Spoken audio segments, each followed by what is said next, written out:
Santuy bareng Gama Cendana. Perkenalkan kembali, saya Saadah yang akan menjadi host dalam bincang-bincang santuy kali ini dan beberapa menit ke depan. Nah teman-teman, seperti yang sebelum-sebelumnya, kali ini kita kedatangan tamu juga dari organisasi mahasiswa daerah Nusa Tenggara Timur atau Gama Cendana di Universitas Gadjah Mada. Dan kalau sebelum-sebelumnya kita kedatangan mas-mas ganteng, kali ini kita kedatangan mbak yang cantik banget ya di sini ya. Teman-teman, kali ini kita juga pengen menyampaikan informasi kalau teman saya ini juga masih merupakan mahasiswa teman-teman. Jadi apapun yang akan dia sampaikan dalam obrolan kita kali ini itu cuma berdasarkan pengalaman yang dia dapatkan selama menjadi mahasiswa di Universitas Gadjah Mada, teman-teman. Nah teman-teman, teman-teman pasti udah penasaran banget kan, ini kita kedatangan tamu siapa ini gitu ya kan. Nah langsung saja perkenalkan dan selamat datang Mbak ke podcast bincang-bincang santuy bareng Gama Cendana ya. Ini siapa nih, kita kedatangan siapa, mungkin bisa ya teman-teman dikenalin namanya, asalnya, dari fakultas apa, jurusan apa gitu. Monggo silahkan. Selamat sore teman-teman, jadi terima kasih untuk waktu dan kesempatannya. Perkenalkan, saya Anissa dari Fakultas Ilmu Budaya atau Fakultas Ilmu Bersantuy. Wih, Fakultas Ilmu Bersantuy ya. Saya dari Prodi Bahasa dan Sastra Inggris 2019. Bahasa dan sastra Inggris ya, jadi nggak cuma bahasa doang tapi ada sastra Inggrisnya. Teman-teman, sebelumnya kita udah ngobrol sama teman kita sastra Indonesia dan seperti yang sudah saya sampaikan kalau saya ini adalah salah satu penggemar dari para sastrawan gitu kan. Biasanya anak-anak sastra tuh biasanya identik sama apa ya? Senja, anak senja, benar sekali, anak senja, orang-orang yang romantis gitu ya kan. Coba nanti ya kita lihat seromantis apa Mbak, siapa panggilannya, berarti Mbak Anissa. Oke, Mbak Anissa. Mbak Anissa ini asalnya dari? Saya dari Manggarai, dari Nusa Tenggara Timur. Oke, dari Manggarai, Nusa Tenggara Timur. Nah teman-teman, beberapa obrolan ini juga merupakan himpunan atau kumpulan pertanyaan, top 5 pertanyaan yang ditanyakan oleh teman-teman di luar sana yang akan kita tanyakan kepada Mbak Anissa gitu. Nah yang paling pertama nih Mbak Anissa nih yang pengen kita tahu, Mbak Anissa dulu masuk UGM jalur apa Mbak? Dulu saya masuk lewat jalur SNMPTN. SNMPTN, wow. Berarti Mbak Anissa ini salah satu mahasiswa berarti ya yang paling pintar di sekolahnya dong ya, berarti sampai bisa ya, lulus melalui jalur SNMPTN gitu.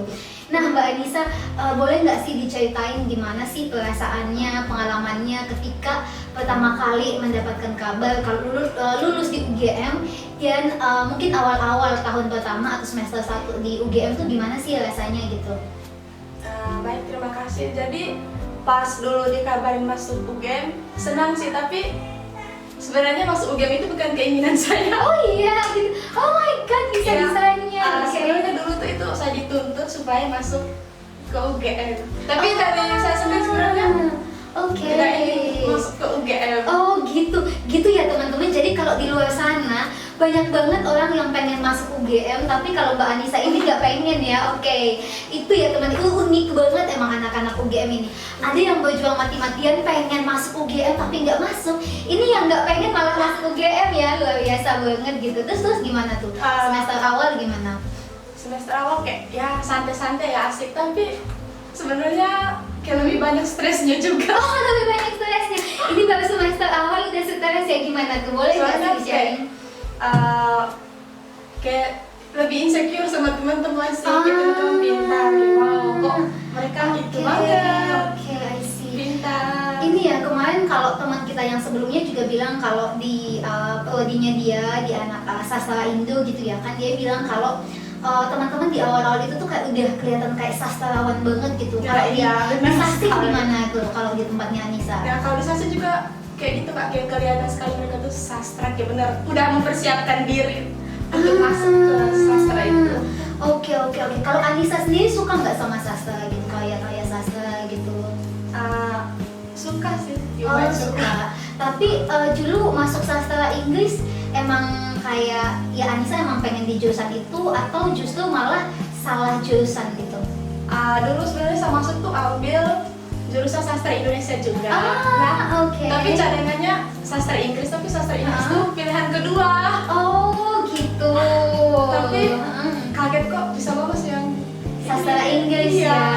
gitu ya. Emang ya. ke sastra Indo sih. Oke. Kadang tuh emang gitu sih, kayak maksudnya tuh gimana ya, kita tuh kadang pengennya gitu masuk ke jurusan ini tapi malah kelemparnya ke benar sini. sekali. Dan kadang tuh gini Anissa, ada orang yang bilang kan kalau kamu mau masuk jurusan ini tempatin di urutan pertama, ada yang bilang kalau mau masuk jurusan ini tempatin di urutan kedua. Emang susah ya, ini lain. gitu ya. Oke, siap. Nah, kalau sejauh ini kalau Anissa ya mungkin di beberapa semester awal ini, Anissa apa aja sih yang udah dipelajarin atau apa gitu sedikit yang udah Anissa dapatkan selama menjadi mahasiswa sastra Inggris gitu? Banyak sih, jadi kita tuh belajar tentang novel gitu, terus kayak nge-review novel, kayak literatur, terus puisi-puisi lama gitu. Puisi-puisi klasik gitu ya berarti ya jatuhnya ya. Ada nggak karya sastra yang Anissa suka banget gitu, atau mungkin Anissa lebih suka lebih suka ke novel, ke puisi, atau karya sastra yang seperti apa? Lebih suka ke puisi sama ini sih Kak, sama novel. Karena emang kalau novel juga ini ya lebih gampang gitu nggak sih, kayak lebih enjoy aja gitu. Nah, kalau sejauh ini Anissa ada nggak sih kayak matkul yang menurut Anissa tuh susah banget gitu, atau mungkin gampang banget menurut Anissa, ada nggak? Paling susah, kayaknya anak sastra semua merasakan susah sih di matkul itu. Apa tuh? Linguistik. Oh my god, iya benar teman-teman. Ingat gak sih kalau di video sebelumnya itu juga teman kita bilang kalau linguistik tuh adalah mata kuliah yang paling susah. Ternyata untuk Mbak Anissa juga gitu ya, linguistik tuh susah banget. Oh gitu. Emang kalau sejauh yang Mbak Anissa ingat tuh linguistik tuh apa sih? Apa aja sih yang kayak diajarin? Sedikit spill aja dikit. Jadi itu tuh kayak tentang belajar bahasa gitu, tapi kayak ada kayak gimana ya, kayak cara bacanya tuh tapi kayak ada suara-suaranya gitu, kayak apa sih namanya, fonetik atau apa sih gitu. Emang susah itu ya, sampai teman-teman rata-rata anak sastra bilangnya linguistik itu sesusah itu gitu. Oke, kalau sejauh ini Mbak Anissa ada nggak sih kayak pengalaman Mbak Anissa yang ketika masuk di UGM tuh rasanya tuh kayak ini tuh sesuatu yang wow banget, atau justru menurut Mbak Anissa mungkin kayak kenapa sih kok kayak gini banget gitu? Boleh nggak sih diceritain dikit? Jadi sebenarnya itu sih Kak, insecure sama teman mereka tuh kayak kok pinter banget, sementara aku tuh kayak baru mulai gitu kan. Oke. Terus pas di awal-awal tuh kayak sering homesick gitu. Iya sih, soalnya kayak ya. Ini kan baru pertama kali merantau jauh. Baru sampai pertama kali merantau. Terus kayak benar-benar sendiri. Kayak gak ada teman. Tapi ini soalnya dulu kan Gece kan belum bertemu sama Gece. Kayaknya pas awal tahun nggak sih baru ketemu Gece, kayak nggak ada teman untuk sharing. Oh iya sih. Kayak teman jalan, kayak teman lain mereka ada perkumpulan ormada gitu kan. Jadi pas akhir pekan mereka kumpul main temannya. gitu ya kan. Saya tuh kayak benar-benar di kos, kayak Tuhan, saya ada ormada tidak sih? Kayak anak hilang gitu ya kan. Teman-teman saya ada ormadanya, rasanya nggak ada ormada. Terus itu sih Kak, kayak dulu tuh saya tuh kalau ke kampus tuh awal-awal sering deg-degan ya Tuhan. Itu ya.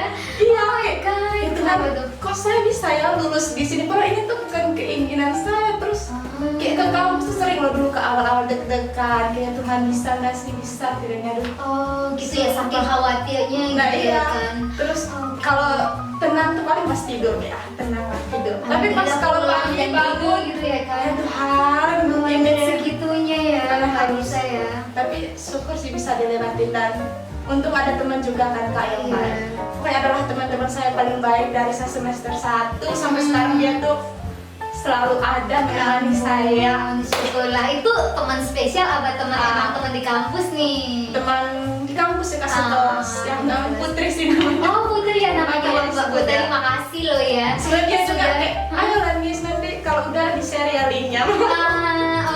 Oke, siap gitu ya. Jadi kalau sebelumnya teman kita ada juga yang mention temennya, ini Mbak Anissa juga mention temennya ya. Jadi emang itu ya, kalau teman-teman di luar sana mungkin berpikirnya anak-anak UGM tuh kayak kelihatan wow banget, santai kayak wah anak UGM gitu, mahasiswa UGM gitu. Tapi teman-teman percayalah, di balik itu nggak seindah juga kayak yang teman-teman bilang gitu ya kan, kayak yang teman-teman pikirkan gitu. Iya, kayak maksudnya ya emang alhamdulillah masuk UGM gitu ya kan, tapi ya karena masuk di kampus yang emang udah top one ya di Indonesia, jadi kayak ya mau gimana pun pasti bakalan ada susahnya ya Mbak Anissa. Tapi Mbak Anissa sejauh ini berarti survive dan sampai sekarang masih bertahan dan insya Allah bentar lagi lulus gitu ya. Itu yang nggak tahu ya Tuhan. Kita juga melalui proses yang sangat-sangat. Dulu pernah hampir mau ini. Pernah pengen iya, berhenti gitu pengen ya. berhenti, pengen coba terus, tapi kayak DPA tuh selalu, ayo lah Mbak. Kan dulu aku pakai Mbak Maria ya. Ayo Mbak Maria pasti bisa, ayo pasti bisa. Kayak DPA tuh selalu ada di saat saya down, dia tuh gitu. selalu ada.